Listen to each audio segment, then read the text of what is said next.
are back. The time is now.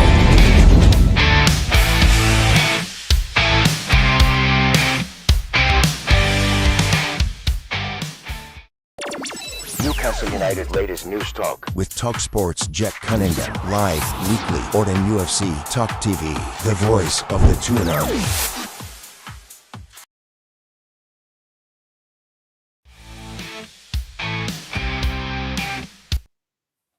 Hello! Welcome to the Jack Cunningham Show on NUFC Talk TV. We're going through PSG last night.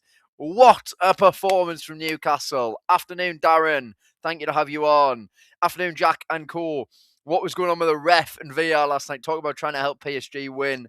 Handball turned into a pen was a joke. Well, we're going to definitely cover that because I thought the referee was an absolute disgrace. Absolute disgrace. Every little soft foul went their way. It was unbelievable. The penalty, then the Marquinhos handball they didn't even look at. It was ridiculous. Absolutely ridiculous. But, afternoon, Claire. How are you doing? Nice to have you on. Nice to have everyone on. And, yeah, I mean, look.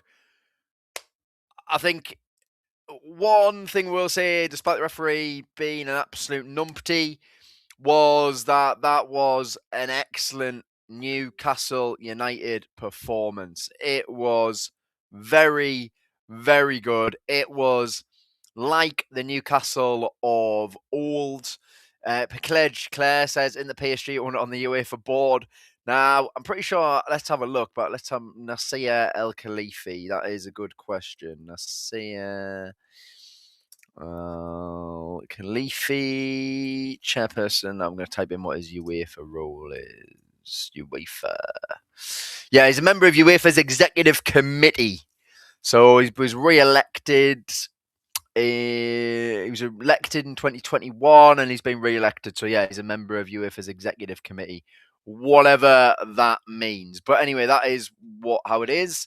And hello, Benjamin. How are you doing? I think we get through. No, you've spot Karabag right. You've spot Karabag right. Well done. And Paul Wright says, part of the lads, what a corrupt ref. Yes, definitely. The referee. Look, we will 100% talk about it. I do want to also talk about how good Newcastle were. I think that we've spent a lot of time since I've started this show talking about bad performances, bad results. But although we didn't make it into the top 8, we 100% deserve to make it into the top 8. We Opta worked out that we had the 5th. It was the 5th hardest Opta. Yeah, the 5th hardest Champions League draw out of all of the teams. Out of all 36 teams, Newcastle had the 5th hardest draw. So to do that, I think that it shows that we've done really well. Look, and when you look back at it, look, Marseille didn't even make it through. So you could argue we dropped points there, been 1-0 up. And I think we still would have won that game if Pope hadn't made his mistake. And Leverkusen as well, conceding the 88th minute as well. Although I would have took a point before that game anyway. So Claire asking me, who do I want, Karabag or Monaco? So Karabag got absolutely annihilated last night off Liverpool. I wasn't expecting that. I thought Liverpool would win, but I didn't think it'd be 6-0 because Karabag had already got a decent result against Chelsea not too earlier on in the Champions League, and then their previous game they actually beat Eintracht Frankfurt, although then again Frankfurt look absolutely terrible.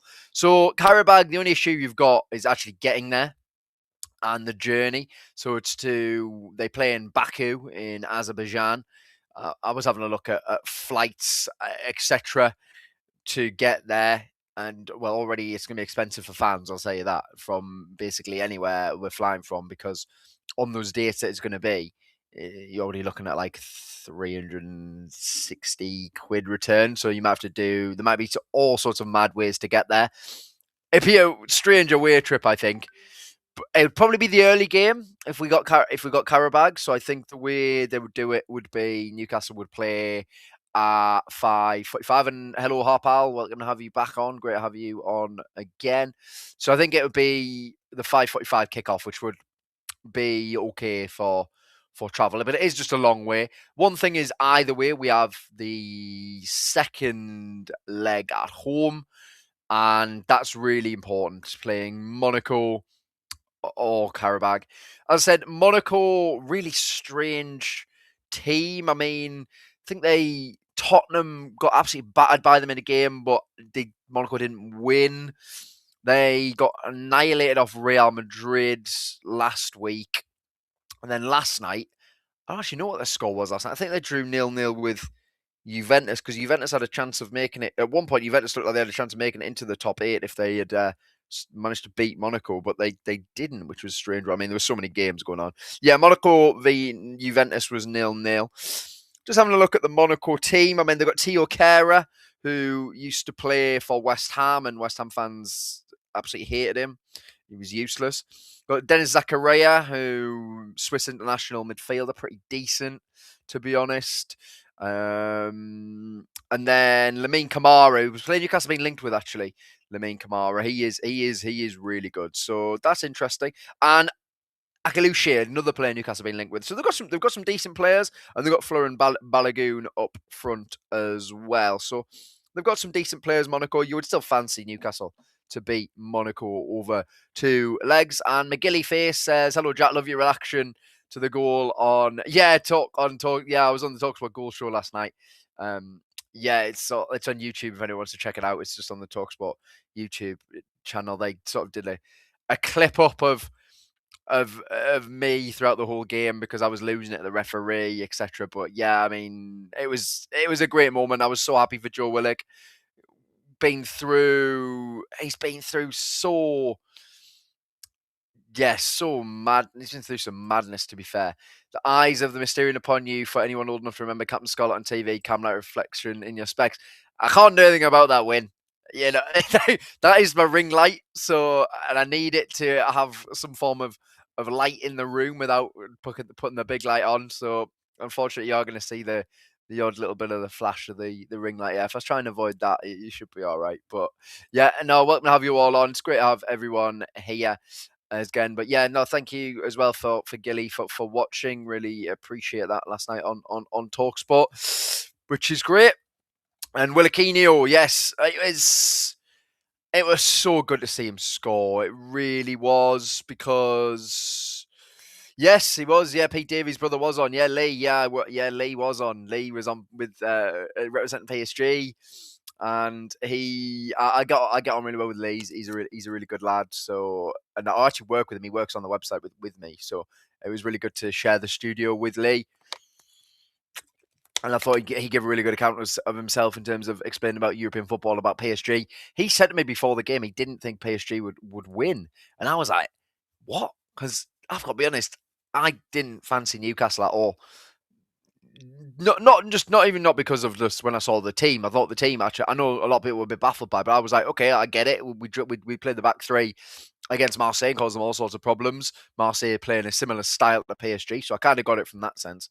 But it was more just the fact that our last performances have just not been good enough. So I was concerned ahead of the game anyway. So, and then the first 30 minutes, I was even more concerned because it seemed like we had no one in attack and no one in defence. But honestly, once we got grips with the formation, and Willock and I could call him Willikinho there, but I can call him that. Willock and Alanga tucking in midfield. I thought once they did that, we caused them all sorts of problems, to be fair. And we started outnumbering them in the midfield, which was something I didn't think was going to happen. They're on the counter-attack in the second half. Just our pure pace and power was so good. Pace and power was so good. And we're going to touch on some individual performances. We will talk more about the referee, talk about Willock as well, and answer any questions that you all have, because, of course, this show doesn't work without you all chipping in and being interactive, which is exactly what we want. So the referee, right, okay, let's go with the first one, the penalty. So, trying to remember what happened. So Nuno Mendes gets the ball down the left-hand side. He plays it in behind. Miley, playing at right wing back for the first time in his career, gets caught out by the ball because I guess he was trying to work out, do I need to stand on the outside? Do I need to stand on the inside with Bradley Barcola, the man he's marking? And in the end, ultimately, it's a great ball through by Mendes. Barcola does well to get in the box. Miley does really well to get back. It hits Barcola's hand first, and then it pops up and pops up and smacks Miley on the hand. He has no idea about it at all. And it really had shades of Livramento the last time we were in the Parc de France as well. Whereby, what more was he going to do? What more could he do with that Miley? He didn't move his arm towards it. His arm's just out. It took 2 deflections before it's even hit his hand. It's just a terrible, terrible decision. And it kind of set the tone for the referee. From that point, you're concerned about what this referee is going to do and how he's going to play out the game and what are going to be his ideas and how he's going to run the game. And then Nick Pope, fair play to him. I have 100% criticised him this season, especially after Marseille. I was calling for him to be dropped out the team because that followed mistakes against Brentford, West Ham, massive mistakes in games that lost us those matches, in my opinion. Certainly the Marseille game, it changed the momentum of the match, and I don't think we would have lost, certainly, if Pope hadn't made that mistake. But then he stepped, brilliant save. Really, it's not a bad penalty from Ousmane Dembele. He smashed it towards the bottom left-hand corner, and Pope has read it well and tipped it far away. And I am really happy to see Pope playing back into good form, which is great. And then, exactly. Claire saying they even changed the handball rule. Exactly, of course they did. Yeah, and this is why I was so baffled that it was even given this one, because it clearly hits Barcola's hand first, and then it hits Miley's body, and then hits his hand. It was a terrible decision. But fair play to Nick Pope. It didn't matter, of course, because Vitinha scored about 5 minutes later, and I don't know about everyone else, but I thought we were in for a very long night from that point. I was pretty worried, I've got to be honest, because it was so easy for Vitinha to score that goal. Yes, great finish, but equally, where was the midfield? Where was the defence? They were just nowhere. And then from there, PSG carved through us quite a few more times. It seemed as if we had no one in attack, but no one in defence either, initially. So that was strange. But then in terms of the referee, he then made that decision whereby Elanga was fouled by Kvaratskhelia. He was fouled by Kvaratskhelia. And then because Kvaratskhelia got injured, Elanga got booked. And I have never seen anything like that. That is insane. The only time I can remember that, and I don't know if anyone else can remember this, is when Heung-min Son was playing for Tottenham, and he made a tackle on Everton by Andre Gomez, I believe it was. And Gomez broke his leg from the tackle, but it was a fair tackle by Heung-min Son. And the referee, because he saw that Gomez had broke his leg, sent Son off. And Son was crying, Gomez was crying, because Son didn't want to injure Gomez. It was a genuine tackle. And you don't send players off. You don't book them if a player gets injured. It was a shame Kvaratskhelia got injured. It was not Elanga's fault. Elanga was the one who was fouled. So you can't book him because Kvaratskhelia has been injured. And then they bring Dewey off the bench anyway. So it was like, oh yeah, what a shame. You're getting Dewey off the bench, a guy who scored twice in the Champions League final last year. So for me, I was just like, yeah, that was a terrible decision. There was a 50-50 between Byrne and Dewey, where Byrne won the ball. They both raised their feet. Byrne won the ball, and the referee gave a free kick as well to PSG. It was insane. Mendes tried to dive at one point. Luckily, the referee didn't give that one for a free kick on the edge of the box. And then right at the end of the game, we get a free kick. I think it was Toon Army, pumps it into the area. Really good ball, a bit like the one that actually led to the goal. And Byrne has his hands on the guy in front of him, but he doesn't do a push motion. He's got his hands there to steady himself. He wins the header. He nods it down to Botman. Botman strikes the volley straight at the keeper. But if it got in, it wouldn't have counted because the referee blew the whistle. He said that was a free kick. So, honestly, it was the referee. It was a terrible. And then there's the handball. The other one. Now, by the way, I don't think the Miley one's a handball, so I wouldn't give it. And I don't think the Marquinhos one's a handball, so I wouldn't give it. But if you give them one at one end, you have to then go to the other end and give that as well. And they didn't even check it. I mean, as I said, I was doing the talkSPORT goal show, and we didn't get a replay of it. We didn't even get a replay of it. I saw it once.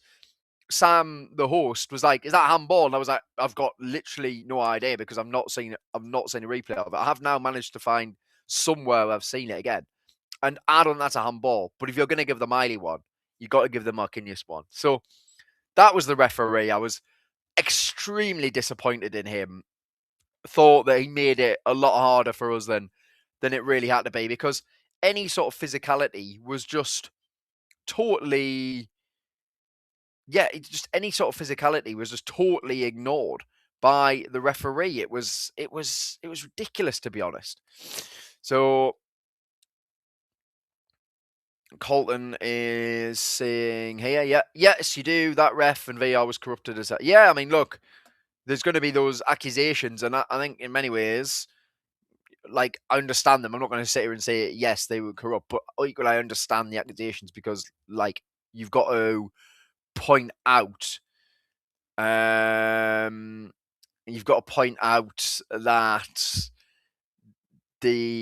I'm just laughing at a comment there, which I'm not sure I can show, but that's funny, slapping. That's very funny. But yes, you've got to point out the mistakes that you made, honestly. And Claire here saying terrible decision making, and we generally feel the European game's a better ref than the Prem. Yeah, because if we go back to PSV at home, I thought the referee was brilliant. I thought he was really good. I thought the referee was really, really good. So that's interesting one. We got interesting. So is it true about that ref's criminal record? Let me have a look at that, because it was Slavko Vinkic, wasn't it? Slavko Vinkic. What criminal record? Crime? That's interesting. I mean, okay. He was arrested at which is this guy funny. March 25. He was arrested at a sex party. So that's what he was. He was arrested at a sex party, which is quite funny, isn't it? Now, what has happened there? Something has happened to my camera.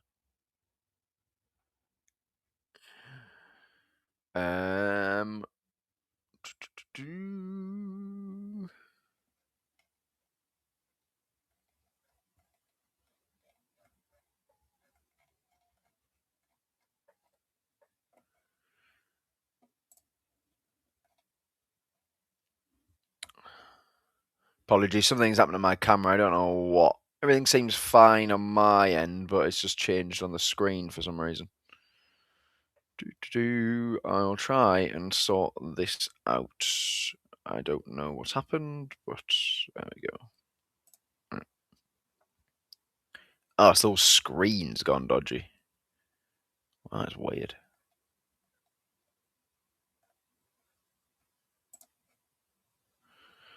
Okay, there we go. I'm back. All right, all good. All good.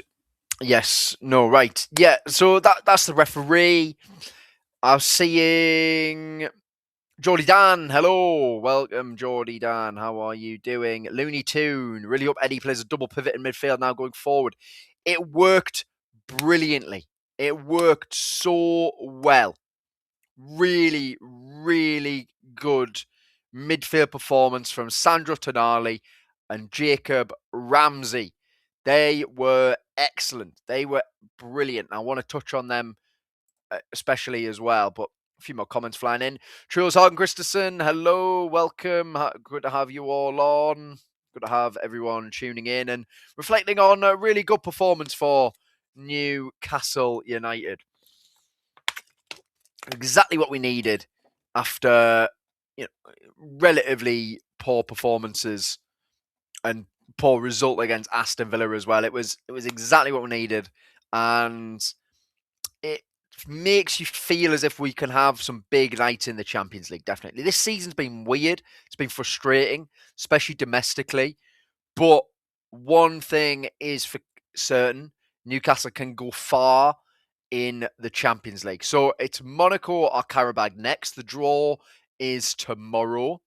The first leg would either be the 17th or 18th of February. So very, very quick turnaround. But equally, and then the fans are going to have to and the fans are going to have to try and find a way to make it from there to either Monaco, which is you have to fly to Nice and then get a train or what have you to get there.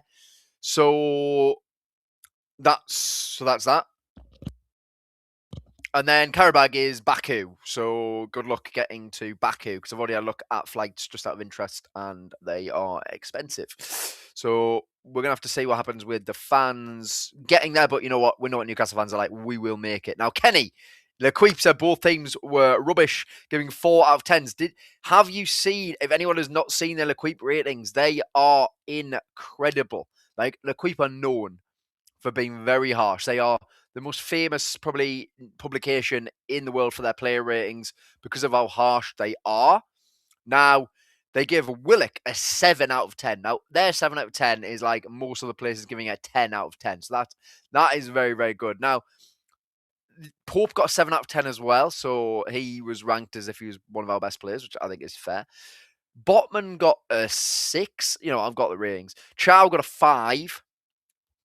Which is baffling, but yeah, whatever. Chow got a 5. But the most baffling ones of them all were clearly, and these made no sense at all. Truly made no sense at all. We got Miley got a 4. Lewis Miley got a 4. Jacob Ramsey only got 6. Tonali got 5. Lewis Hall got 5. Elanga got 4. Waldemar got 6. Now, PSG Safanov, the goalkeeper, who was shocking, to be honest, he got 6. Hakimi got 4, which is fair. Vitinha got 7, which is fair. Dembele got 4. And Barcola got 5. And the rest of the teams, I actually rated the rest of the team pretty highly, which I wasn't not convinced about at all. So, yeah, we know what look. Lequip's ratings are pretty mental, and that's where we got. And that's what we got. Now, Claire is saying, hope we get Chelsea in the final 16. Don't want Barcelona again. What we'll say is we're gonna actually make it through. We're gonna make it through. So, but I do back Newcastle to beat Monaco or Karabag. Of course I do. But so I think we're looking at that, and I would say I fancy Chelsea or Barcelona. I actually really do. I think that these Champions League games are suiting Newcastle. I'd probably fancy Barcelona more than Chelsea because they're going to give you chances. They're going to give you opportunities. So let's see. Honestly, let's see. But I would take either of them. I don't think that's the worst because Chelsea aren't amazing. I watched them last night against Napoli. Napoli are a team who were massively depleted. And they scrape past. There were some good goals by João Pedro, in fairness, but equally, look, I'm not entirely convinced by them. And Triscos says, afternoon, hello.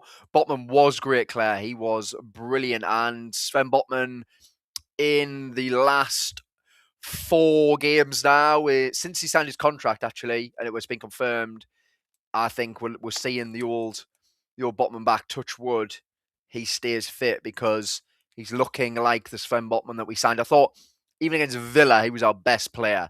He dealt with so many attacks and balls forward that looked really dangerous. He just dealt with them. He was brilliant. So, really, really good from Sven Botman once again. And I'm delighted to see him back in the team. And if we're going to play a back 4, it has to be Botman and Chow for me. I thought Dan Burn was excellent last night, especially in the attacking box, won every header. Absolutely have every header. But what I will say is I don't want Botman to now get dropped just because Burn's fit. Burn in a back 3, perfect. Absolutely perfect. But please don't just put him back in the team just to, like, Chow and Botman is a centre-back pairing for Newcastle for potentially years. They both have it all. So let's see what happens there. And still bad dad, afternoon. I watched your reaction from last night on talkSPORT's. It was great. Thank you very much. Yeah, look, I love doing the goal show. It's really, really good. And it is, you know, at the end of the day, I just sit there and watch the football. And I react to it as if I'm in the pub. I react to it as if I'm watching Newcastle at any point. Look, I get properly into it. And I think that's what you want to see if you're going to watch along as a fan. So really, really appreciate you watching. But yeah, great stuff. Pleased you enjoyed it. Yeah, no, Miley a 4, unbelievable. You know, as I said, like what I will say is with Miley, as I say at the start, probably struggled a little bit, maybe because he's never played right wing back in his life. And then he was just brilliant, like dealt with Barcola so well, dealt with Nuno Mendes so well. Nuno Mendes, by the way, is the best attacking left back in the world. He is incredible. Even last night, I don't think it was his best game. You could see how good he is in those tight spaces and the crossing he delivers and the incisive pass he plays, and he's dribbling as well. He's like a faster Lewis Hall in many ways, I suppose. But to give him a 4 out of 10, Miley, that is an absolute joke. It really is an absolute joke. I'm not happy. I'm not having it, to be honest. So, afternoon as well. Just have a look what's going on. Yeah, okay, the Elanga. Yeah, so anyone who's missed this, the Elanga yellow card. So, I have never seen anything like that. How can you how can you be fouled, right? So you're fouled, and then because Kvaratskhelia is injured from the tackle that he's made on Elanga gets booked. Like, we had the free kick. It was ridiculous. It made no sense. You could see Elanga had no idea what was going on, and I thought it was really telling that Eddie Howe actually called out the referee. When on earth do you ever see Eddie Howe do that? When do you see Eddie Howe doing that? You never see him doing that. You never ever see him do it. He's so diplomatic in press conferences, but he decided that there was a need to say something. And like, I am totally with him, because I think it did need calling out. And that Elanga yellow card made no sense. There was some other mental decisions that just disrupt, like, were just wrong. Like, I'm not even talking like from a Newcastle point of view. Anyone can watch it and go, that is a wrong decision. So yeah, I thought that was ridiculous. Oh yeah, okay. I know what you're talking about, McGilly face. So if anyone doesn't remember, basically Botman slid in, Dewey jumps up to try and, I think, get out of the way of the tackle, and then as he lands, he landed on Botman's sort of ankle or shin, and it was a painful one. I'm gonna say, and you are totally fair to disagree with me, and that's great. We can have a good discussion about it. I'm gonna say I don't think it was intentional. I don't think it was a foul. I thought that it was accidental. It's actually Dewey trying to get out the way of Botman sliding in. He's seen Botman sliding in. He's like, I'm not having any of that. So he jumps up, and then as he lands, he contacts with Botman's shin, and it was a painful one for Botman, but luckily he's absolutely fine, and we're all good. But yes, love the lads last night. Totally, exactly. And, well, we will touch on Liverpool as well, because I'm seeing a few comments about Liverpool. Oh, hello, Steve. Welcome. How are you doing? I thought Liverpool would be Sunday. Are we playing Tuesday? We are playing Wednesday, Claire. So I'll just double check, but I'm pretty sure we're playing Wednesday. So we've got, we have, obviously it's the games just keep coming, don't they? The big games just keep coming. But I think, Claire, we play on next Wednesday. Let me double check for you. Yeah, it's next Wednesday. So at the Etihad next Wednesday for the second leg of the semi-final. So, sorry, Colton, I didn't realise you actually already said that. But all good. That's great. And it's at 8 p.m. on Saturday, which 8 p.m. on Saturday is just, what is that about? What is that about? But I just want to really talk about Newcastle, how they've acquitted themselves in the Champions League. So anyone who wasn't at the start, Newcastle Opta stats have worked out that Newcastle had the 5th hardest Champions League run out of all the teams, out of all 36 teams. Newcastle had the 5th hardest Champions League run based on who we were playing in pot 1, who we were playing in pot 2, who we were playing in pot 3, and who we were playing in pot 4. And bar a Nick Pope mistake in Marseille, an 88th minute equaliser against Leverkusen. And thank you very much, Steve. Really appreciate it. Thank you for the super chat. Brilliant. Really appreciate it, Steve. And great to have you on again, as always. And it's really nice to see loads of the same faces coming on all the time. And interacting with me, and I'm really enjoying these shows, and it's great to have you all enjoying it as well. And look, we're already half an hour in, it's absolutely flown by. I feel like we haven't even really spoke about the game properly yet, but that's why I really enjoy this. So thank you very much, Steve. Really appreciate that. But yes, so where we are looking at, so Bayer Leverkusen played well in the second half. Against Bayer Leverkusen. Just 88th minute equaliser by Grimaldo, really disappointing. And even Barcelona, I thought he played really, really well. Against Barcelona. Gordon doesn't miss an open goal. That would help. Barnes had a good chance saved. If you make it 2-0 against Barcelona before half-time, I think it's a very, very different game. So I think we acquitted ourselves extremely well in the Champions League. And I'm just hoping that we can have some more great Champions League nights, because I can see us getting through to the quarterfinals. I really can. I think Monaco and Karabag are a draw that we need to we'll take seriously, and we absolutely will.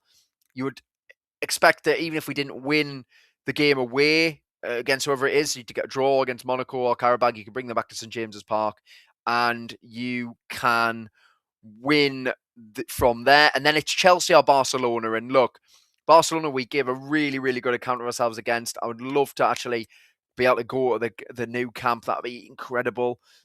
Go again. So let's just see what we can do. But this season's been weird. It's been very weird. We've had massive ups, massive downs, and a lot of meh.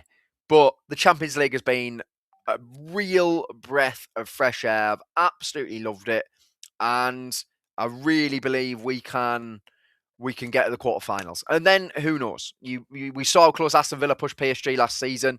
They were very close to knocking PSG out, but I think we can. I really do. I think we've got the right profiles for the Champions League. Maybe in the Premier League, we don't necessarily have the right profiles to break down some of these defences, but I think in the Champions League, we definitely do. Now, I'm seeing some comments about Dan Burn. He did get man of the match, and it was well deserved. He was excellent. What I thought was great about Dan Burn was how dangerous he was in their box. So before the goal, which I haven't even spoken about yet either, before the goal, Lewis Hall put in 2 long throws, and Dan Burn won the first contact every single time.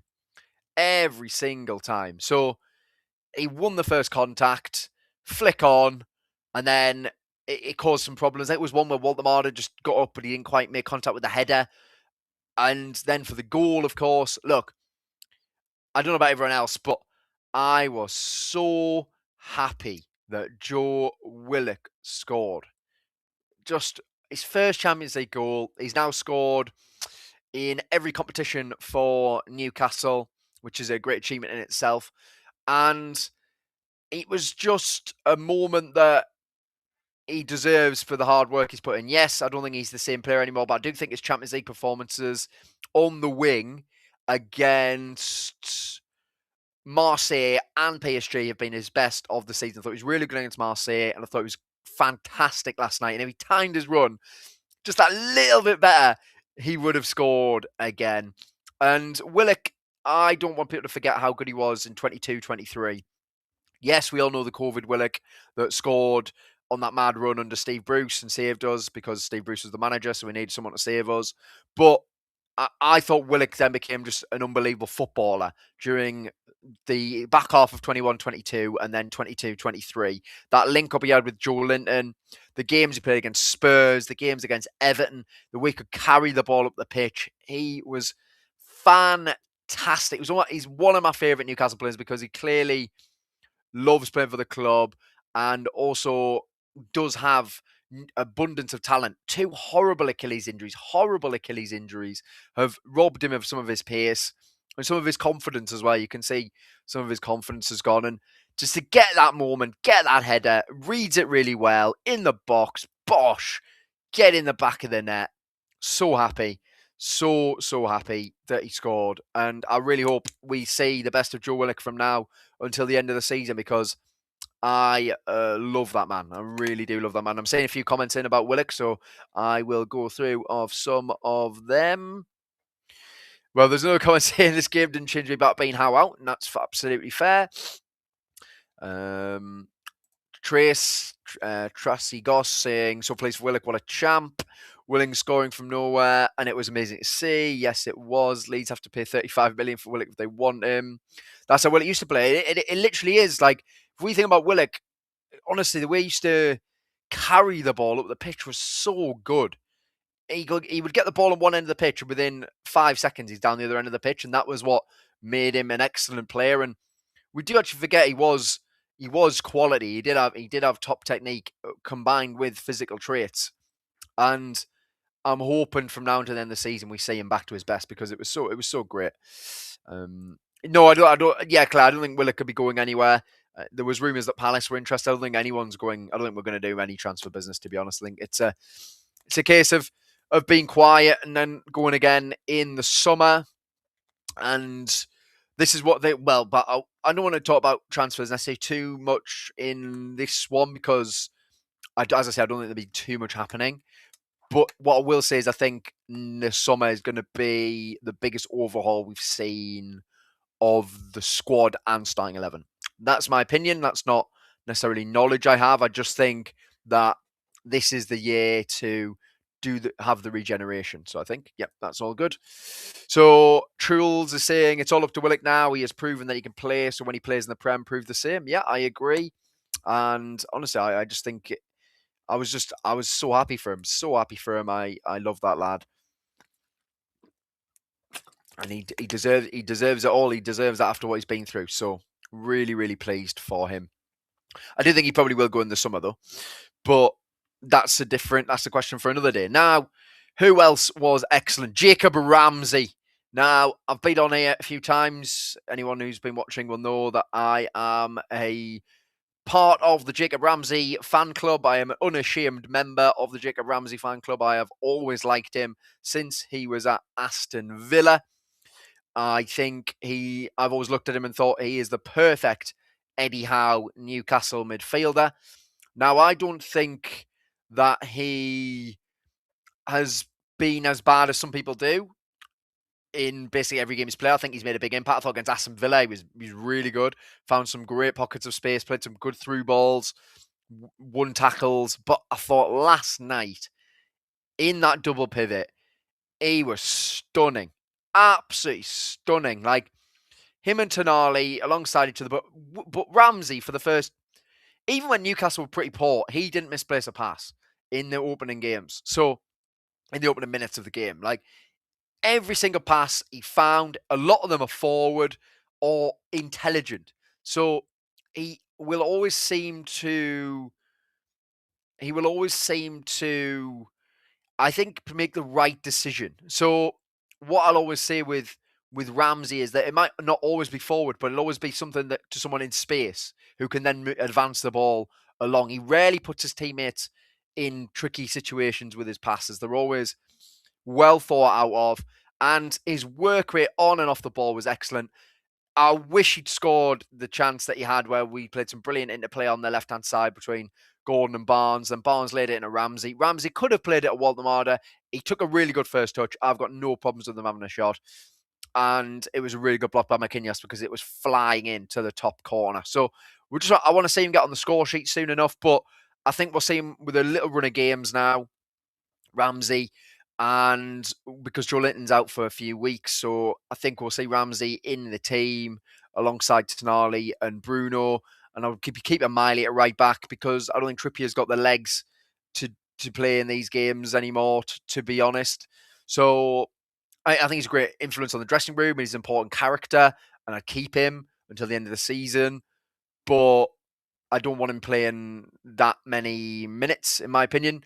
But I think so. I really thought that Ramsey was fantastic. I thought it was a brilliant performance from him, all action midfield display, and I think the goals will be coming for him. Now I'm seeing a few comments, so I will catch up on them. So Kenny saying I don't think Ramsey had a good run out. I think in terms of you talking about minutes so far, yeah, I totally agree. I don't think he's played anywhere near enough minutes because, as I've said, I think most games he's played, he's made an impact on the game, or certainly kept the ball better than some of the other players, which is incredibly important. So, yeah, I think that's a good one. What else we got here? Yeah, saying if you can do it against PSG, you can do it against the majority of teams in the Premier League. I agree. I do agree. And I think we're going to have to take this forward into the Premier League. Now, the Premier League has changed this season.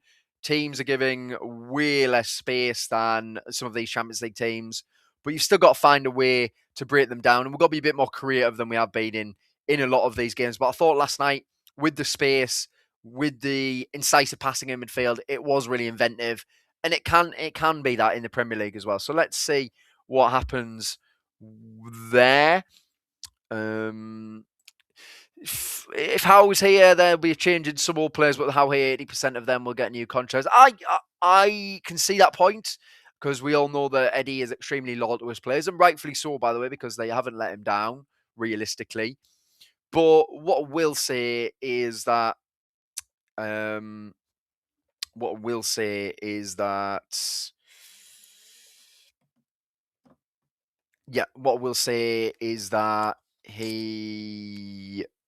is. Sorry, I lost my train of thought.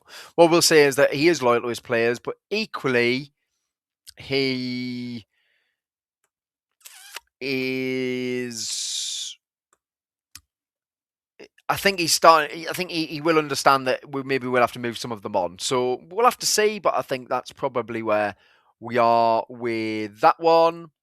And then I know Ramsey and Willock seem to play great. Is this because we didn't do the usual 4-3-3? But the formation changed, and people have been criticising Eddie for they're not the same formation. But what we'll always say is, even though it's a 4-3-3, it does adapt within games. We do if we're winning, we might drop into a 4-5-1. We are 4-3-3 off the ball, but equally sometimes if you go to the PSV game, we were playing a 4-4-2 out of possession with Joe Linton pressing up front. So this idea that we just play a 4-3-3, I don't necessarily go with. I think the back three worked really well in this game, simply because of the fact that we managed to exploit the space in behind PSG, and we could probably do the same against Liverpool. I don't know what we'll do against Liverpool necessarily, but we could again play the 3-4-3 as well.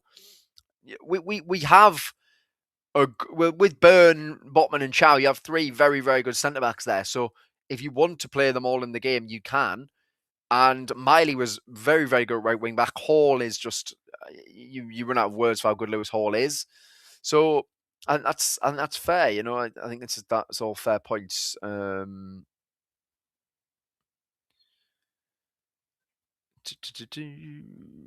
Yeah, I saw this as well. Rumours we were looking at Wharton. Yeah, I saw that as well. The source isn't incredible, but what we'll say about Adam Wharton is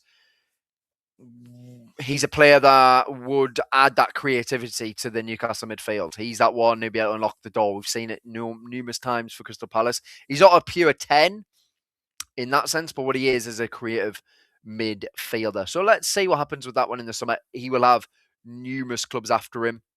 One thing with Adam Wharton is, and I think one of the reasons he doesn't really play for England much is he doesn't really have the legs of an Elliot Anderson. But what I would say is if you put legs around him, a Tonali, a Bruno, a Ramsey, a Joe Linton, for example, I think you would see the best of him, and I think Newcastle would do well with Adam Wharton. But we'll have to see what happens with that one. And that's obviously a one for the summer. That's not for now. I'm seeing some comments about Elliot Anderson. It would be incredible to have that. But unfortunately, it's not going to happen, I don't think. I think we've probably missed out the chance of that one. Now, we've got a thing here saying, would people rather have Alanga and Ramsey or Anderson and Minter? That's a swap we did last year. Fair questions. I think Minter has dropped off. So, yeah, I think Minter's dropped off, to be honest. Don't really think he's been that good for a while, but I think Brighton have been that good for a while either. So, that is... Well, that's just how that is, to be honest. And then we have...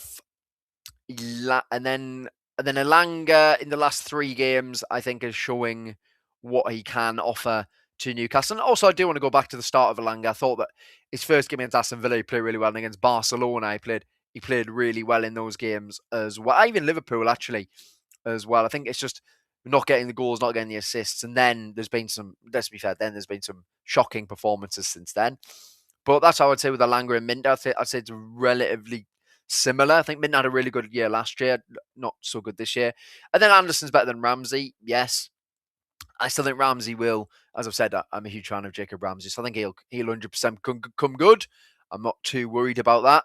Elliot Anderson is on another level, and it's a bit of a shame that we had to lose him, but equally, we didn't play him all that often. He certainly wouldn't be in the England squad right now if he hadn't have made the move. I don't think we're going to get him back, but that's just what it is. So, yep, that's fair enough. And here we go. So proud of the lads last night. Fun fact, PSG, that's from Joy D. Dan, did not make it to the top 8 last season. They were 15th and went to the knockout phase. They then went on to win NUFC. You never know. Yeah, look, we finished 12th in the end, which I feel is a bit, doesn't reflect actually how well we played in the Champions League and how well we've acquitted ourselves in the Champions League, to be honest. But we did finish 12th. We still have ended up with not the worst draw possible. It's Monaco or Karabag, so let's see how that goes. But yeah, PSG did get themselves to the playoffs. They played Brest, I think. They absolutely smashed them. And then, of course, look what happened. They won the Champions League. But the Champions League feels extremely open. That's why I'm saying we can go far. I'm not going to say we're going to win it, but we can go far. We can definitely go far. And that's... So, disagreement of Wharton. Yeah, look, I appreciate that you can argue that there's maybe better out there in Europe, but what we'll say with Wharton is I've seen enough from him to know that he would be extremely good wherever he goes because of his forward passing. He passes the ball forward basically all of the time, and it opens up doors. And I feel like if he's threading the ball into Waldemar, Elanga, Gordon, or whoever the wingers are, to be fair, because we don't know. But if it was, then I feel like you would see a top player there. But I appreciate the point. So that's good. We have to start Barnes against Liverpool. We've put Elanga on the right. We need a goal scorer on the pitch. We do indeed. Now, we'll probably go through the Liverpool, because this is my last show until Sunday, whereby Sunday I am doing another show here, which will be a looking back at Liverpool. So I will have a look at Liverpool a little bit. But I think that's one of those things whereby, I would start Barnes. Definitely would start Barnes. I thought Gordon played well when he came on, to be fair. I thought Gordon played well when he came on. And Barnes, that chance at the end, he's leaning back, he shins it. It was just a shame. It was just a real shame because out of all of the players that Newcastle wanted the ball to fall to at the back post, it would have been Harvey Barnes, wouldn't it? 12 goals this season, all from open play. Yeah, it would have been Barnes. Just a shame he didn't put it in. And I'm not going to buy him. I'm not going to spend too much time criticizing because he's been top draw this season. Has Barnes? I'm sure he's as gutted as anyone. But yeah, look, absolutely fantastic. Really, really good performance from Newcastle. And then the subs made a big impact. As I said, Gordon, his interplay with Barnes was top draw. They created some great opportunities. Gordon actually couldn't sign had shots for once. This is what I'm confused about with Anthony Gordon. Why is he not doing that in the Premier League anymore? If I go back to Aston Villa against Matty Cash, he had Matty Cash. He was quicker than Matty Cash. And he got past him quite a few times. Then he crossed with his left foot, which is his unfavoured foot. And he's put out of play. Basically, every single time that he got past Matty Cash, he put out of play with his left foot. Then he cut inside once against Villa on his right foot. Put that great cross in for Miley. And that was a really good save by Martinez. So can we just see Gordon cut inside again? I think that might get him back on the score sheet. Cut inside, start having shots from the edge of the box, start being what you want. If you're going to play on the left, which I have said numerous times I don't agree with, but if you are going to play on the left, play as an inverted winger, which is what you're best at. I don't know why he keeps going on the outside and crossing with his left foot. It doesn't work. It's not worked for all season. That's why he hasn't scored from open play in the Premier League in over a year. And then equally, on the other side, when the crosses are coming in the box, attack the box. Now, he has attacked the box a few times this season, and he's missed some absolute sitters. So that is frustrating. But let's see how it goes. Let's see what happens with Gordon. I'm hoping he can take some confidence from his performance last night because he played really well. Claire makes a really good point here. And Jody Dan saying, I saw your highlights last night on talkSPORT. Oh, thank you very much, mate. Really appreciate that. It was a good one. I really enjoyed it. Willock getting that goal. And as I said, the goal show was great fun. So thank you very much for watching, mate. Really appreciate it. Hopefully going to have an Inside the Toon out today, although Ollie Klink, the host, went over to Paris. He luckily got a ticket, but unfortunately he has picked up food poisoning, so he's had some dodgy French baguette or something, and he is, he's pulled out. So at the moment we might not be having an Inside the Toon, but if not, well, we'll pick it up next week. But as I said, the whole point of that in the new Newcastle weekly show on talkSPORT. It's going to be weekly from now until the end of the season on the talkSPORT and talkSPORT YouTube channel. And it is your dedicated Newcastle show from talkSPORT, 50 minutes. If you could all watch it, like and subscribe to the channel, I'd really appreciate it. And again, if anyone has X or Twitter or whatever, there is my handle there on the bottom left-hand side of the screen. If you'll give me a follow as well. But that'd be great. But no worries if not. Appreciate not everyone has X or what have you. And of course, remember to like and subscribe to NTTV. And if you aren't a member, please consider becoming a member. It's £4.99. And you get exclusive access to all of the exclusive content. I don't know why I've said exclusive twice, but I have all of the exclusive content there for you. The price, somebody have been refunded because the price has been changed. So please, if you have been refunded, please consider re-signing up. We can continue bringing you top Newcastle content. And remember to like the video, subscribe to the channel, and also just keep commenting, because this is what makes the show. Your guys' opinions, you guys having a chat with me. Again, we're nearly an hour in. It's absolutely flown by. Absolutely loving it. And McGilly Face is off. So enjoy your lunch or your dinner. Northeast, dinner. If you're not from the Northeast, though, no worries. Anyone can be a Newcastle fan. I love that. I love that about Newcastle. We're a welcoming bunch. So enjoy your lunch, though. But yes, no, I didn't. Kenny's made a point. Was there any trouble? No, didn't see that there was any trouble. I saw there was Newcastle fans were told to stay away from one district in Paris on Tuesday night, and apart from that, no trouble. I saw videos of Newcastle fans walking alone through the streets of Paris, which probably wasn't maybe the best idea, but equally they all seem fine, no trouble, which is great. And I think from talking to Lee Davey, who's PSG fan, PSG expert, who's saying that basically a lot of it is the ultras are sort of separated into two groups anyway. There's a political side, and then there's a non-political side of the football side, and they basically just chant at each other for most of the game. So actually they're more interested in scrapping with each other and stuff like that. So it was great to see there was no trouble. Of course, a bit different to Marseille. And of course, Marseille didn't make it through to the next round of the Champions League. So we did lose to them, but it is what it is. They didn't make it through. They're out. Champions League draw is tomorrow, where we will find out who we're playing. We're playing Monaco or Karabag. Claire, again, pointing out some PSG fans, Clap Willock going off. Yeah, you know what? Equally, I think that from speaking to a lot of it, I think that a lot of them just appreciated the Newcastle performance. I think the pace and you got to think this PSG team, yes, I don't think they're as good as last season, but they absolutely wiped the floor with Arsenal last year. They wiped the floor, and Arsenal tried a similar thing to what we did. Arsenal tried a similar thing to what we did last night, be physical, and we pulled it off better than them. So I think they got a bit of respect here for Newcastle. Yeah, PSG are more of the ball. Yes, they were in and around our box for long periods of play, but a lot of it was not that well worked. A lot of it was quite straightforward. I can't think of too many saves Nick Pope had to make. I think Savona probably had as many saves. Now, if I look at the stats, I'm sure it'll say shots on target. I'm sure it will say they have had about 10 or something, but a lot of them would straight at Nick Pope from range. So I don't think that's necessarily a reflection of the game.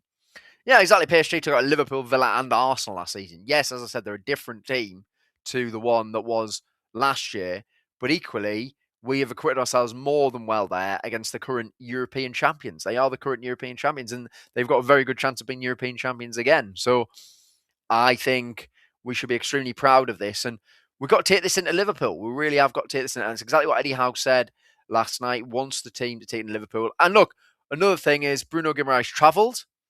I've got a feeling that he wouldn't have travelled or trained if there was not even a chance of him playing. I think with the game at 1-1 and knowing that we'd secured a playoff spot, I think the balance was made.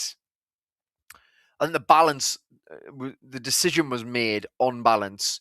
Okay, are we going to potentially risk Bruno getting a long-term injury and then damaging this incredibly mental run of fixtures we've got coming up? Or are we going to be a bit more clever with it and just say, okay, well, even if we lose now, it doesn't really matter. We've secured a playoff spot. The players on the pitch are doing really, really well. Let's not risk Bruno. I think he'll start on Saturday. I don't think there would be any other reason for him to go if there wasn't even a possibility of him playing. But I think he'll start on Saturday. So let's see. And I'm just seeing Claire pointing out Frimpong out with an injury. He is indeed out with an injury. Jeremy Frimpong went off with a hamstring injury. So Liverpool, as far as I'm aware, have Gomez, Bradley, and Frimpong injured. So, and Canard is playing awfully this season, to be honest. Van Dijk's not playing very well either.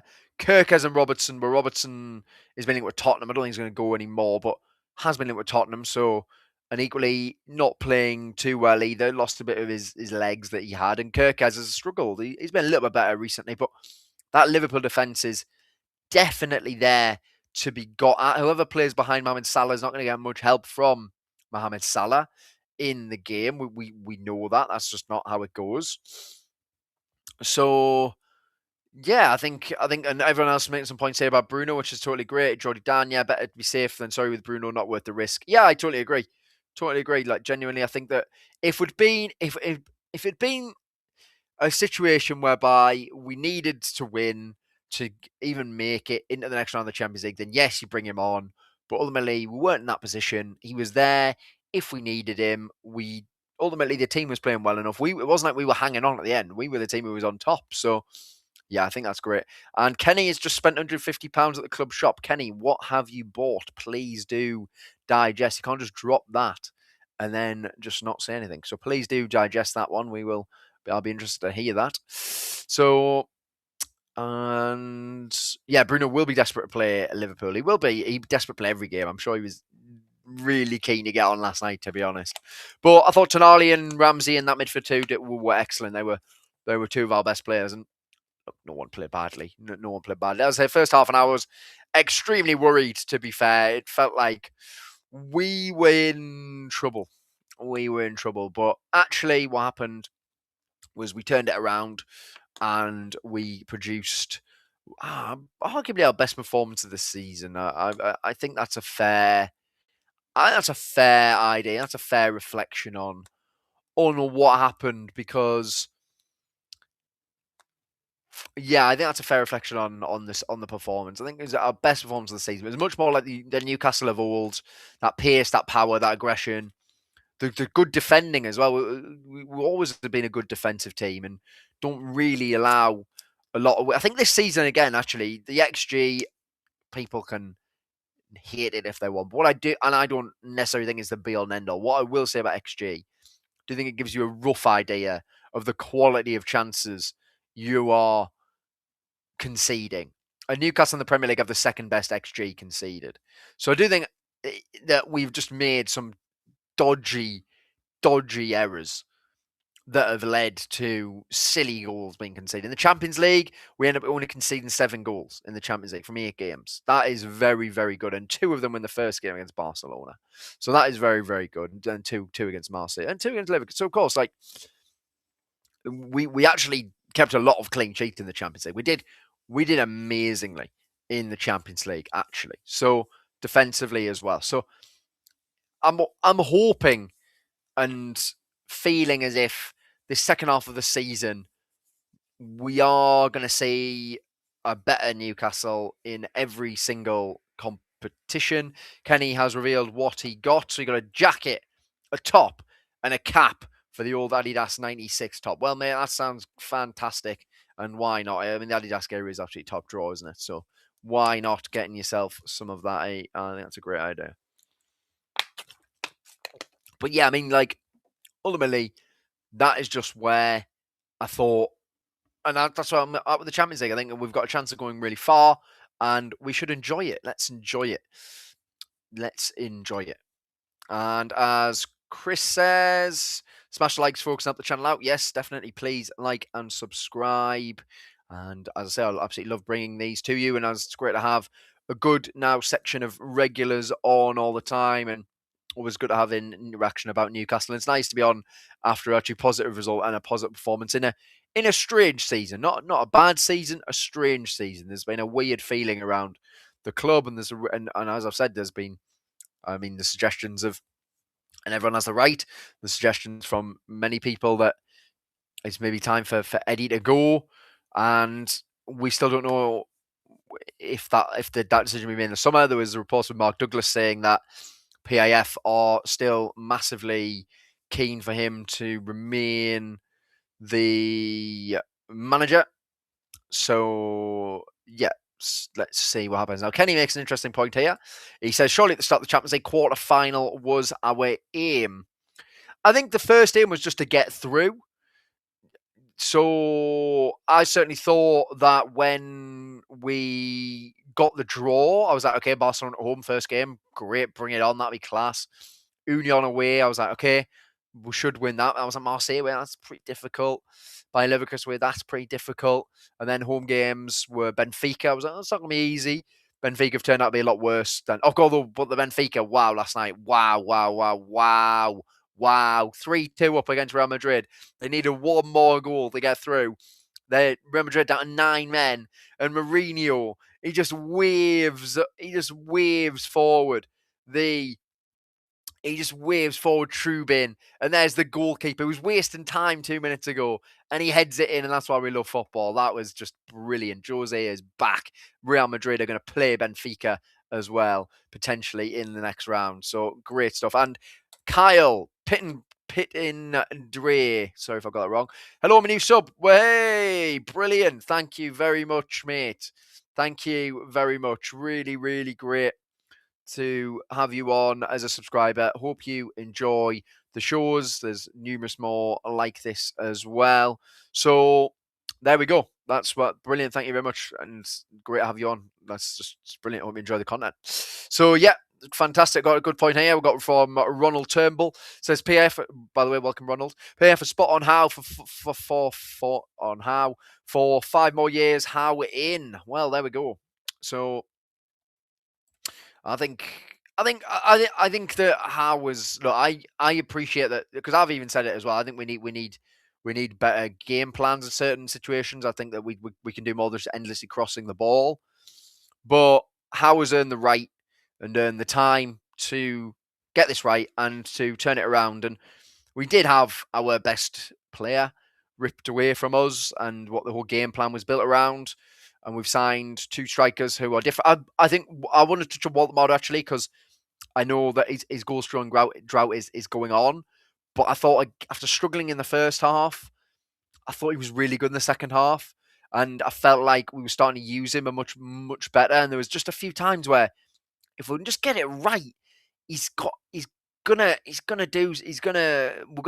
see really, really good play. And we're gonna see Newcastle thriving. So there was one point where he got the ball in the box on the left-hand side, and he's not really in a position to shoot, but no one makes a run either inside or outside. If someone makes a run inside or outside, he slips the pass into them, and they've got either. So if he goes to the guy on the outside, say it was, I'm trying to think, it was Ramsey on the outside, I think, and then was maybe no, it would have been maybe Gordon or Barnes. I can't remember, but whatever. Whoever's on the outside, ball played through on the outside, then you square it, and the guy in the middle has got to tap in 6 yards out, or you play to the guy on the inside who's made the inside run in the box, and they've got one-on-one against the goalkeeper. So if we could start using Waldemar right, he is an excellent footballer. He's just not going to be a guy who's going to win load of headers, even though he's 6'7", and he's not going to be a guy who's got any pace. He can't really lead the press necessarily. But if we've got other pressing forwards and other pressing midfielders, then it won't matter too much. We just need to find a way of getting the best from him. And I think we will. And as I said, I thought his performance in the second half was strong. I thought it was really good. So I enjoyed that. And we've got a few more comments here. So here we go. Yeah, look at the company we're in: Real Madrid, Inter, PSG, Juventus, and Borussia Dortmund, and some things going better. You know what? It is interesting because in the end, we're the only English team to not make the top 8, which is sad when you think about it in that sense. But actually, as I said, we had officially the fifth hardest run, and I don't feel like it was. I don't feel like we were the worst English team. I don't feel like we were the worst English team at all. And as you say, so the teams who are in the top 8 are Arsenal, who were brilliant. They won every game, although only beat Kairat 3-2 last night. Bayern Munich, who have got a very good chance to win it. Liverpool, I mean, they're not been amazing, but again, they made it in. Spurs are 4th, which is incredible. That is genuinely incredible. Barcelona 5th, Chelsea 6th, Sporting 7th, which I would not have. I don't think anyone would have had that. And then Manchester City 8th, Real Madrid, Inter Milan, PSG, Juventus, Atletico Madrid, Atalanta, Bayer Leverkusen, Borussia Dortmund, Benfica. These are all European giants. Galatasaray. These are all European giants, and they're all in the playoffs with Newcastle. And Newcastle are not a European giant as of yet in terms of our European Champions League history, but we're giving a really good account of ourselves, and we can definitely make the quarter final.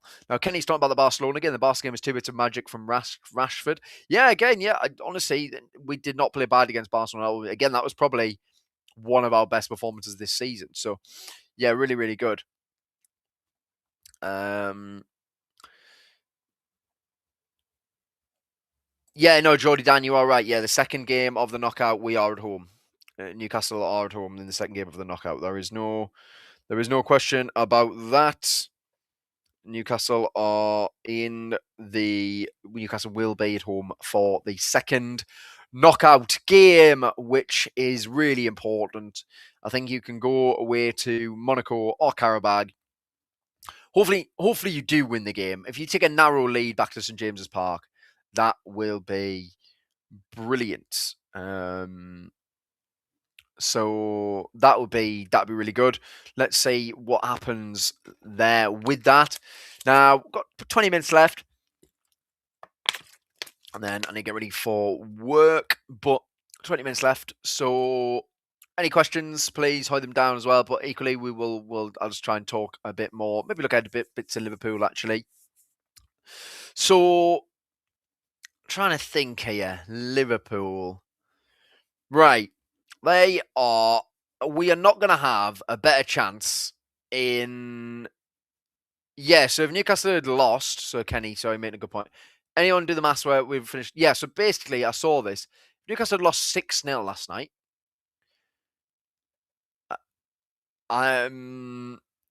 So if Newcastle lost 6-0 last night, they were still finishing in the same position because of the way the other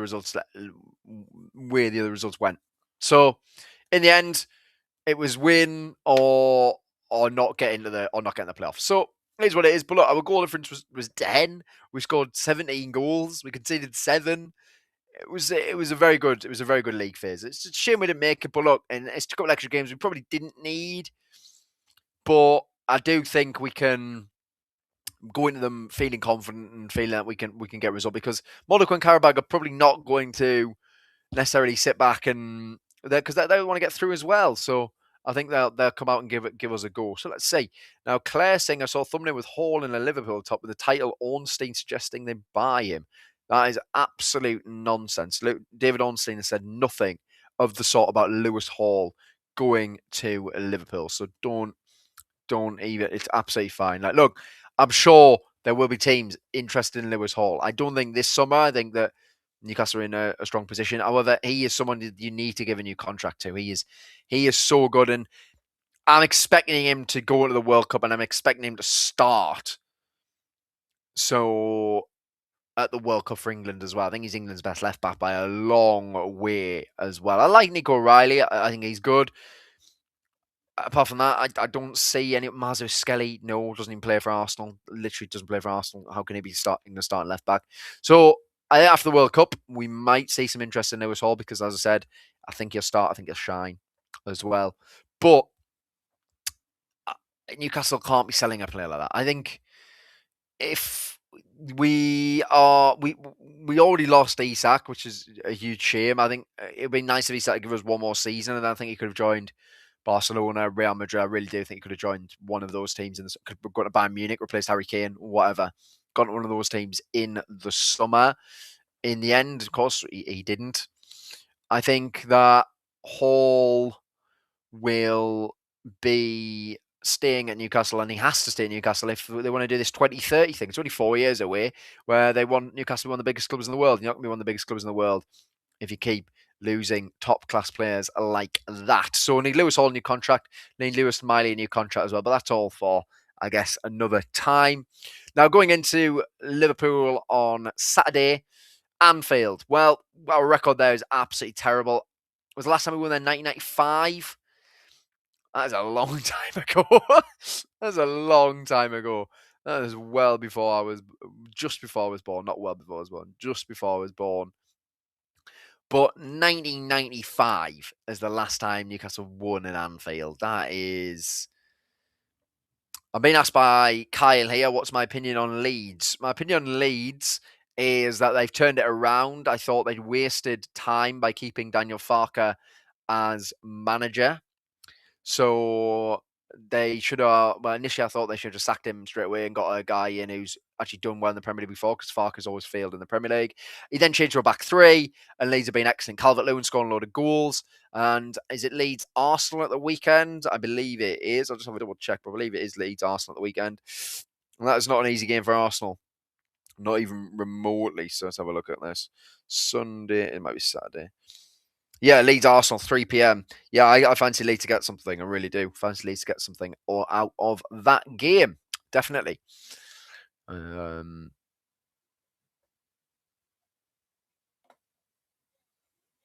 So, yeah, like, I think... So, but we've not had a better chance here of beating Liverpool at Anfield in a long, long time. This is not a Liverpool team who are in good form. They haven't won in 5 in the Premier League, I believe. I think that, yeah, they haven't won in 5 in the Premier League. You just what I don't want to see, and what I think has been what I do think the frustration has come from this season is we've had good performances, and then we've followed up with just an absolute load of rubbish. So we need to go there. We need to be still strong defensively, but look dangerous, look active, look to cause them problems on the break, because I think Liverpool, we know how they play. They're going to be pushing everyone out the field. We're going to get chances. We just need to exploit them when we get them. So I'm really hoping that we can go there, deliver a really strong performance, and then let's see what happens.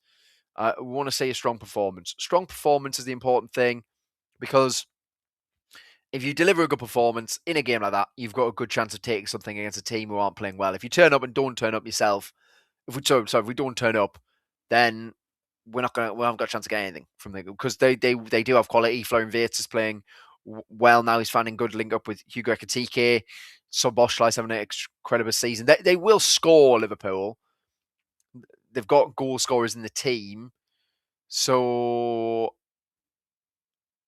yeah, like, I just don't really know what. Yeah, I don't really know how. Yeah, I don't know. I don't really know how that's going to go down. To be fair, that match, but you've got to go there with confidence, and I just want to see a performance. Really want to see a good performance. I think Bruno start. I think I would have Miley at right back. Would you stick with the back three? Possibly. And if you do stick with the back three, then it's a question mark of, well, what's your team? But I think we'll go back. I think we'll go back to the 4-3-3. I reckon, because I think Bruno will be fit, and I think it'll be midfield of Bruno, Tonali, and Ramsey. Miley at right back with Chow, Botman, Hall. And then I think I would go Barnes, Alanga, Visser. That's what I would go for. I don't know what Eddie will do, but that's what I would go for. Now, Kyle is asking me about the rugby league. Is Sheffield better than Bradford Bulls or Castleford Tigers? I have no idea, unfortunately, Kyle.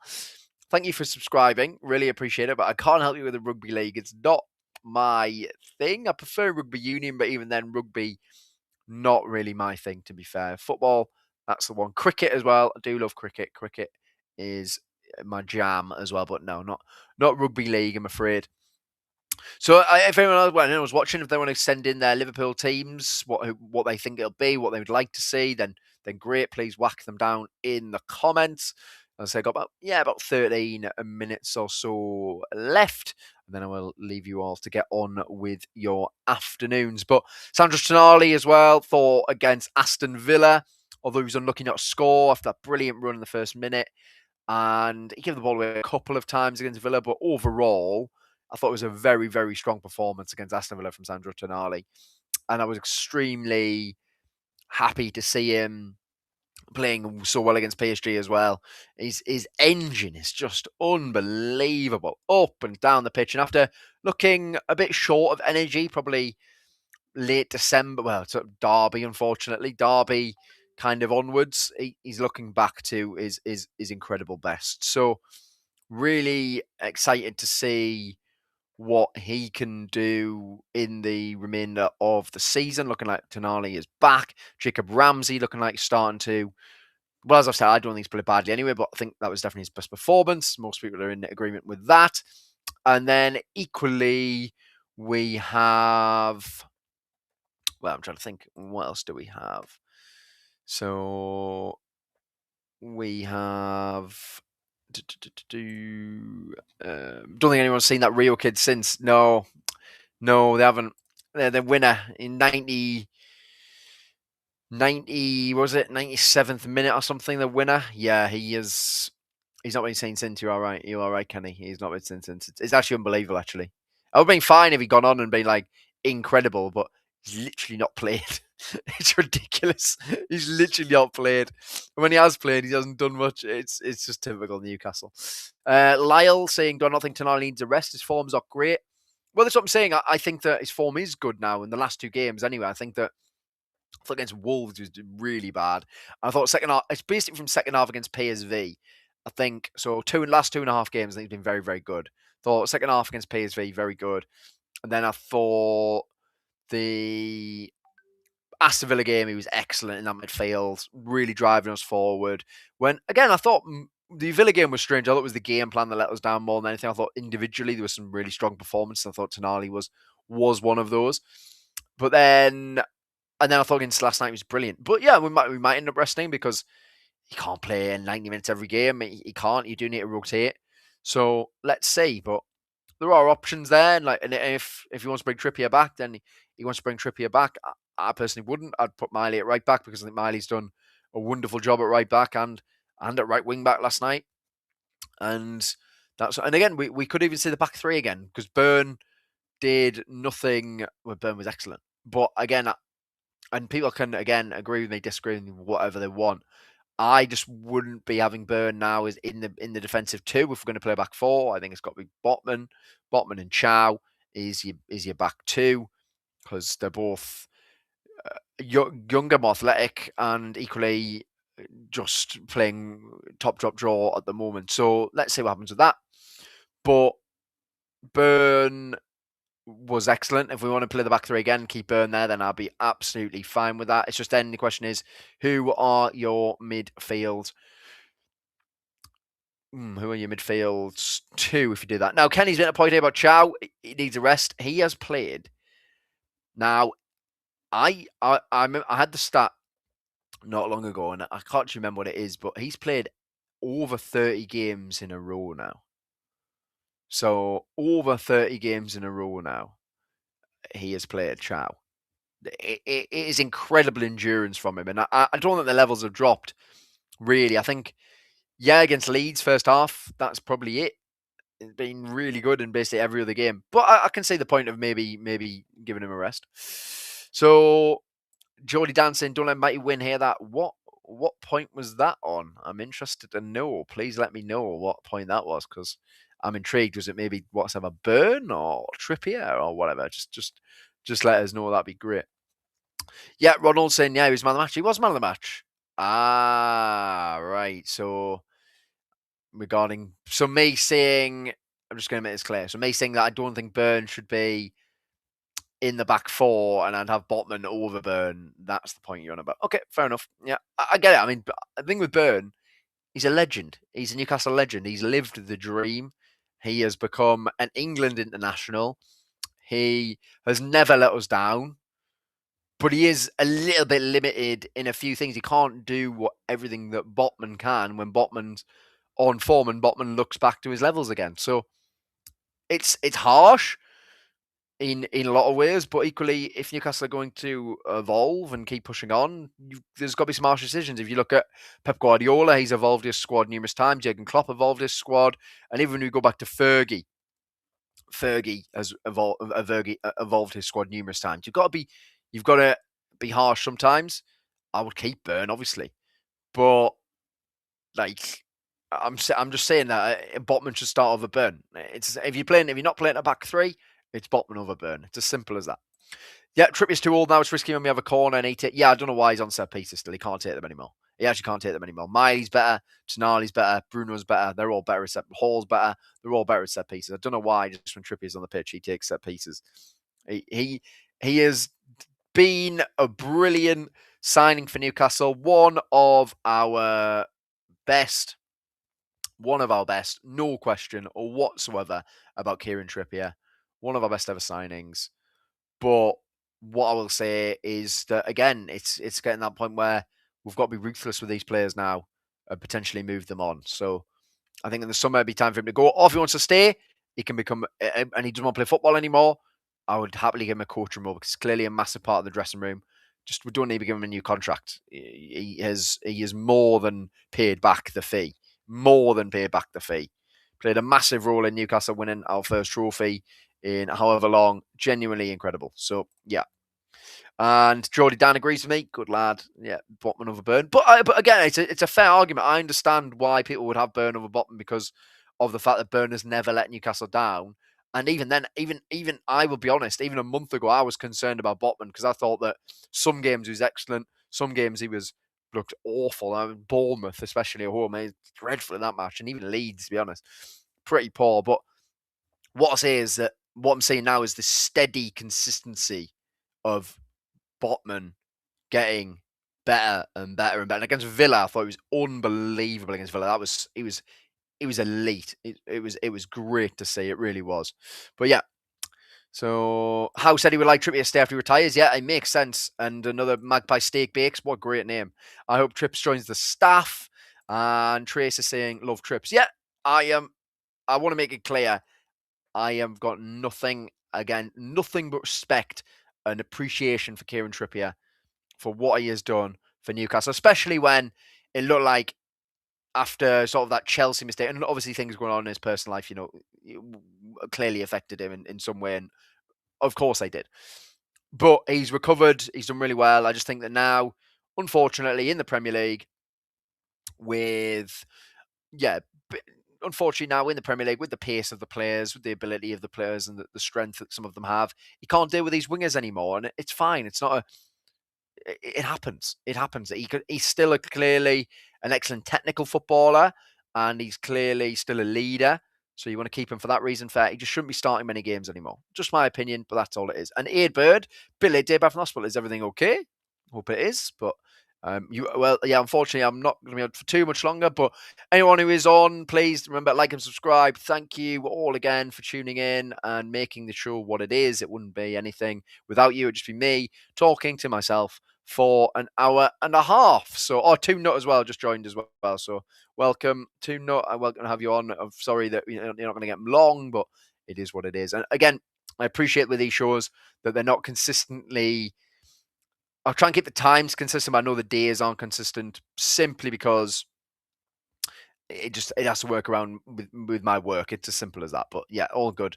So good to have you back on anyway. Good. Jody Dan, here we go. So for me, Trips has been the most important player for us of this new era. Him coming to us where we were at the time was the catalyst where we are today. Totally agree. I totally agree. But equally, you can have that appreciation and you can have that respect while also understanding that eventually it's time for... It's sometimes time. It's not their time as being first team footballers anymore. And I think that's just where we are with Trips. We can have respect for him. We can have appreciation for him. And we will. It's just that. That's all. So, yeah. All good, mate. But I totally agree, Jordy Dan. I think we can. And again, Tris Garcia saying, hope he stays on leadership coaching or something. Yeah, I agree. I would love him to stay as part of the club. Gets to stay in the north of England as well. And I think it'd be brilliant. Yeah, I think it'd be brilliant. Again, but again, from my point of view as a player, I don't want to see him starting too many games anymore, just because his levels have just dropped. His legs have gone. Still defensively, he's pretty good, and he's still got the technique. He just can't get up and down the pitch as he used to. And unfortunately, in a game like that, you need something like that. So yeah, that's how we go. He got an assist. Yeah, he did indeed. He got the biggest assist in in our modern history, certainly. Totally agree. That big Dan Burn header, that corner. You know what? Fair play, actually. It doesn't matter that he can't take corners anymore because he delivered that corner. So fair play. I agree. Totally. There we go. That's a good one. Kim Cam afternoon as well. Sorry, Kim Cam. We are going off in 2 minutes, but thank you for briefly tuning in. Great to have you on. And yeah, Willock was brilliant. He was so good. And as I said, I don't think he's going anywhere in the rest of the transfer window. But what I will say is, I hope he can play at those levels from now until the end of the season, because a fit and confident Willock is a weapon 100%. So let's see how that goes with that one. And Aidbird saying that he had an infection. Well, sorry, mate. I hope everything is okay, and it was good that you're at least back from the hospital.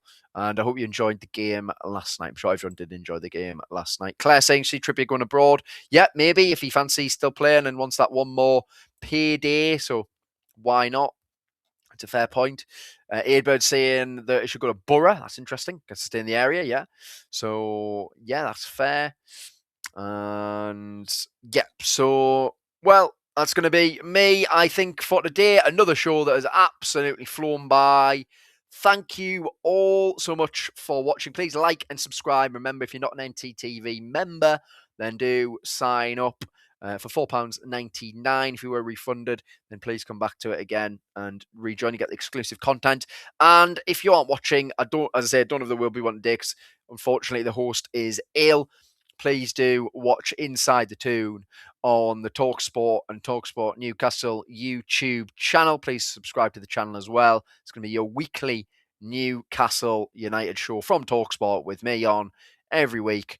And, well, look, you can disagree, agree, whatever. But what we'll say is it's Newcastle fans genuinely talking about Newcastle. So let's see. I'll be back on Sunday at 12 o'clock as well, where we reflect on Liverpool, where hopefully I'll be looking back at our first win at Anfield in over 30 years. Come on!